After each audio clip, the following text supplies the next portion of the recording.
এমপির বিষয়ে মনে করেন যে মামলার বিষয়ে রাগ হয়ে থাকে তাহলে আপনারা আমাকে ক্ষমা দৃষ্টিতে দেখবেন। এই দেশের জনগণের জন্য কত সময় মার খেয়েছি, কতবার আমি লাঞ্ছিত হয়েছি, কতবার আমি ক্ষতিগ্রস্ত হয়েছি, আমি কিন্তু পিছু পাওয়া হয়নি। যে 5ই আগস্টের যে আন্দোলনের মধ্যে হিরো আলম আমি নিজে কিন্তু আপনাকে মাঠে ছিলাম। আওয়ামী লীগ সরকার যখন রানিং ছিল থাকাকালীন কিন্তু আওয়ামী লীগের বিরুদ্ধে কিন্তু আমি কোনো এমপি মন্ত্রীকে ছাড় দিয়ে কথা বলিনি। আমি একটা বিষয়ে জীবনে ভুল করেছি, হাতে বিএনপির বিরুদ্ধে একটা মামলা করেছিলাম।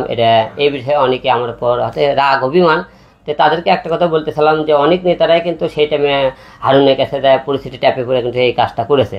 তো এই বিষয়ে তো আপনারা কেউ কোনো আমার উপর এখনও বলতেছে বিএনপির বিষয়ে মনে করেন যে মামলার বিষয়ে রাগ হয়ে থাকে তাহলে আপনারা আমাকে ক্ষমা দৃষ্টিতে দেখবেন। যে 5ই আগস্টের যে আন্দোলনের মধ্যে হিরো আলম আমি নিজে কিন্তু আপনাকে মাঠে ছিলাম। আপনারা অনেকেই দেখবেন শাহবাগ থেকে শুরু করে যে কোনো ছাত্র আন্দোলন যে কোনো জায়গায় কিন্তু আমি সংগ্রাম করছি। তা বাদেও আওয়ামী লীগ সরকার যখন রানিং ছিল, রানিং সহ থাকাকালীন কিন্তু আওয়ামী লীগের বিরুদ্ধে কিন্তু আমি কোনো এমপি মন্ত্রীকে ছাড় দিয়ে কথা বলিনি।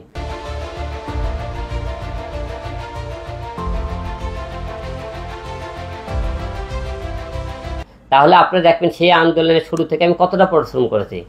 এতে মানুষের আপনারা এই দেশের জনগণের জন্য কত সময় মার খেয়েছি, কতবার আমি লাঞ্ছিত হয়েছি, কতবার আমি ক্ষতিগ্রস্ত হয়েছি, আমি কিন্তু পিছু পাওয়া হয়নি। তাহলে আপনারা সব কিছু মিলে দেখবেন হিরো আলম কিন্তু বাংলাদেশের জন্য অনেক কিছু করেছে। অনেকে বলছে হিরো বাংলাদেশের কি, ধর বাংলাদেশের জন্য হিরো কিছু না, কিন্তু বাংলাদেশের জন্য আমি কিন্তু অনেক কথা বলেছি, মার্কে সংগ্রাম করেছি।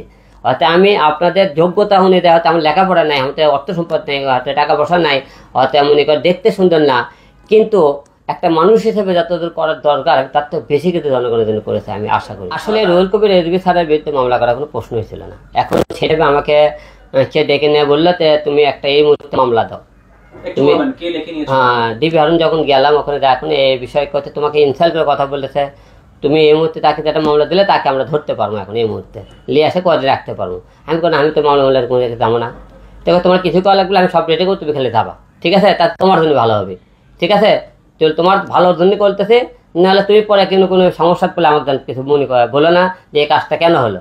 তো পরে চিন্তা করলাম যে যেহেতু দেশ তাদের হাতে, এখন আওয়ামী লীগ মানে পুরো দেশ তাদের হাতে, আর সব কিছু মিলে যে দেখেন আমি তো আমার নিজের বুদ্ধির না চলে আমি তো নিজেই ফসে যাবো। কারণ আমার একটা না আছে পিছনে মামা, না আছে খালু, না আছে টাকা, না হলে আমি এমপির দল করি, না কোনো দলীয়ভাবে আমি কোনো পদ আছে তাও না। আমি মারা গেলে আমার মা বাবা আমার বাচ্চা কাছে দেখার মধ্যে কেউ নাই। সব কিছু মিলে আমি কোনো না, আমার বউ ছেলে বাচ্চা আমার সবাইকে নিষেধ করে এই আমাদের এই কাজটা করতে বাধ্য হয়েছে। কিন্তু আপনার ফলকে দেখবেন আমি আদালতে কোর্টে উঠে দাঁড়িয়ে কিন্তু বলছি আমি এই মামলা চালাতে চাই না, মামলা আমি হয়তো করতে চাই না। আমি আপনি আদালতে যারা ছিল আপনি জিজ্ঞেস করে দেখবেন আমি ডাইরেক্ট বলছি আমি মামলা আমি চাই না। এটা বিভিন্ন কথা মামলা করছি, কিন্তু আদালত কোর্টে কিন্তু দাঁড়িয়ে আমি বলছি এই মামলা আমি চালাতে চাই না, এই মামলা আপনি বাতিল করে দেওয়া হোক। আমি কিন্তু কাঠগড়ায় দাঁড়িয়ে কিন্তু এই কথা বলছিলাম। যারা আপনি বিশ্বাস না হলে ওই দিন কাঠগড়ার কোনো উকিল এবং লোকজন থেকে থাকে তাদের কথা জিজ্ঞেস করে দেখবেন আমি কি বলেছিলাম। আসলে আমি রাজনীতিতে আর ফিরতে চাইতেছি না, কারণ রাজনীতি করার পরে আমি অনেক টাকা নষ্ট করেছি এবং আমার জীবনের ঝুঁকি অনেকবার নিয়েছি এবং বিনিময়ে মার লাঞ্ছিত ছাড়া কিছু পাইনি। এবং সামনে আমার প্রশ্ন হলে থেকে রাজনীতি জীবন থেকে আমি পিছু পাওয়া হয়েছি। আমি এখন আমার মিডিয়াতে কাজকর্ম নিয়ে থাকতে চাই, কারণ রাজনীতি করতে গেলে যে কোনো দল লাগে, শক্তি লাগে, টাকা লাগে। স্বতন্ত্র প্রার্থী হিসেবে আমি কয়েকবার নির্বাচন করেছি, লাভ হয়। এখন বর্তমানে স্বতন্ত্র প্রার্থী নির্বাচন করে লাভ হবে না। বর্তমানে যে পছন্দ হয়ে গেছে যে যখন ক্ষমতা থাকবে সে তখন পাস করবে। যখন আওয়ামী লীগ ক্ষমতা ছিল আওয়ামী লীগের যেখানে যত লোক দাঁড়াচ্ছে সবাই পাস করছে। এবার 52% লোক বিএনপি পক্ষে আছে, তো যেখানে যে নির্বাচনে বেশিরভাগ 52% দেখবে বিএনপি পাস করবে। তাহলে আমরা যে এত বছর ধরে সংগ্রাম করলাম, লড়াই করে, এগুলো আমরা মূল্য নাই। আমি আপনি এখন কোনো দলের যা বলেন যে আমাদের কোনো মূল্যায়ন করবে না, তাহলে মূল্যায়ন যদি না করে যে এমনি করেন দল থেকে তাহলে নির্বাচন কেমন করে? আমার তো পেছনে কোনো ব্যাগের নেই, কোটি কোটি টাকাও নেই। তা যে নির্বাচন করে মুখে কিছু করতে পারবে সেই নির্বাচন করে কী করবেন বলেন? জনগণের তো অনেক করলাম, নির্বাচন করে যে কিছু করতে হবে তা নয়। মানুষের কিছু করতে মন চায় নির্বাচন ছাড়াও করা যায়। আমি চেষ্টা করবো জনগণের পেছনে আগে এরকম প্রতিবাদ করেছিলাম, যে কোনো অন্যায় অত্যাচার হলে, বন্যা হলে, দুর্যোগ হলে মানুষের পাশে দাঁড়াচ্ছিলাম। হিরো আলম এই কাজগুলো চালু থাকবে।